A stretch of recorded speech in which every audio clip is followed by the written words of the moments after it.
Okay, today we're at Gabe's. You can see the G from the drift video. There's Dad's Riviera, that's cool. There's a blown VQ. There's part of what we're putting in, but today we're doing a GK Tech Hydro and then a Megan Drift Spec 350Z catback. So we're gonna show you how to adapt a 350Z exhaust to a G35 sedan. It should go all right, but knowing us, it won't.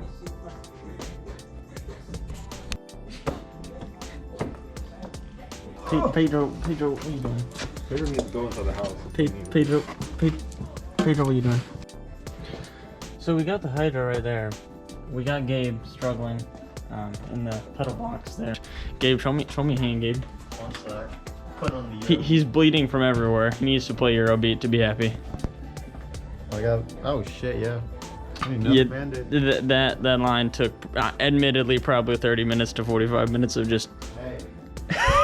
I wasn't here to do it. So okay. yeah, we did it. So. Okay, so I figured I'd actually show you what we're working with. Gabe's got fittings in his hand right now. There's the line he pulled through. In the interior, you're dealing with up there, past the pedal box. I have no idea if you can even see what I'm pointing at. It's way up there past the pedal box. I hope you can see what I'm pointing at.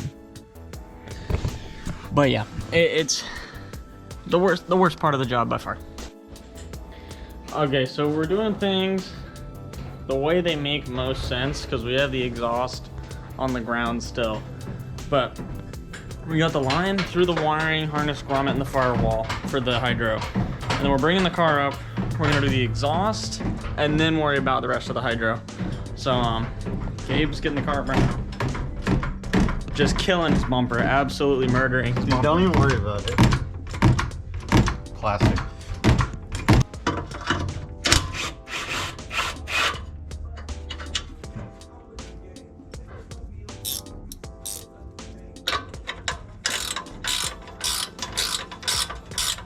I'm a little special. Boom. Boom. Oh, come on. There we go.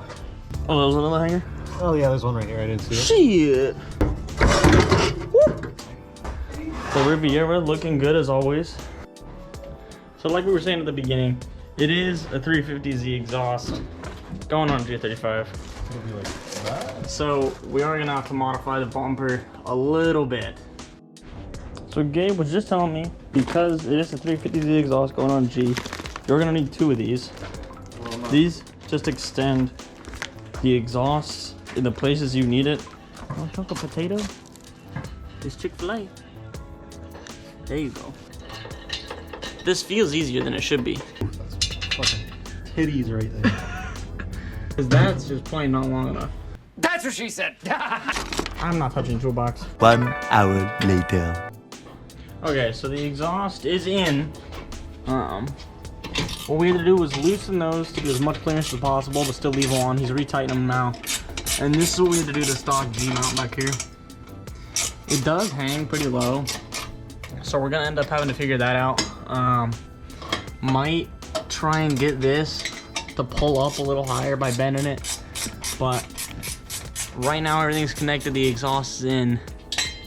Gabe, do the honors. How are you? Oh, my keys out. I don't know what motherfucker. It probably okay.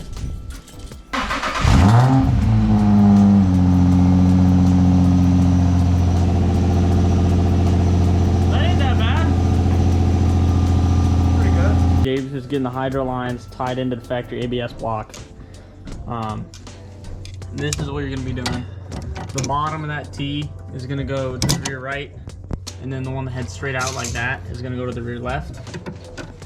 And your Hydro's tied into your rears after that. You don't really got to do too much. So I mean, GK Tech did make this easy. No, it was a Chase Bays. Chase Bays. He used Chase Bays.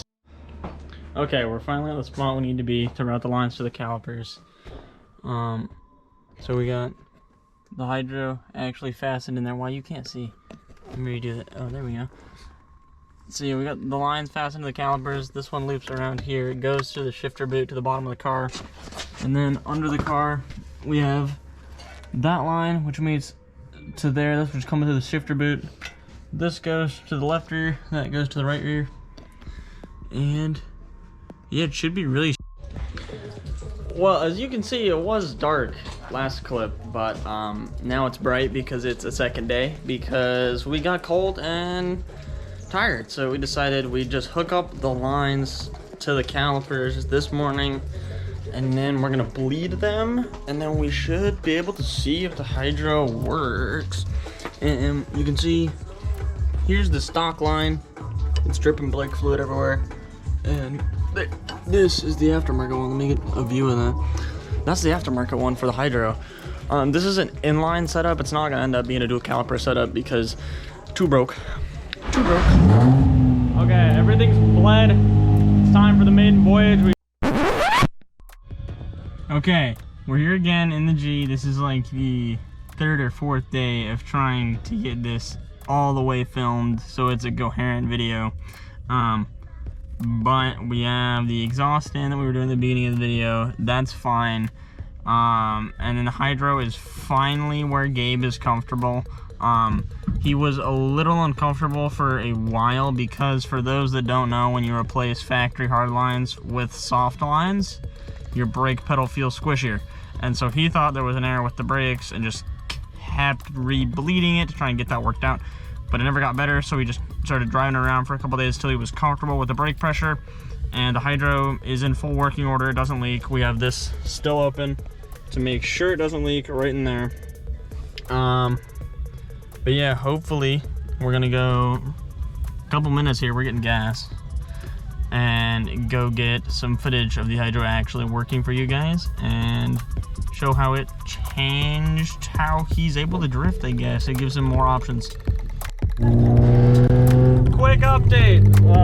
Lost my exhaust.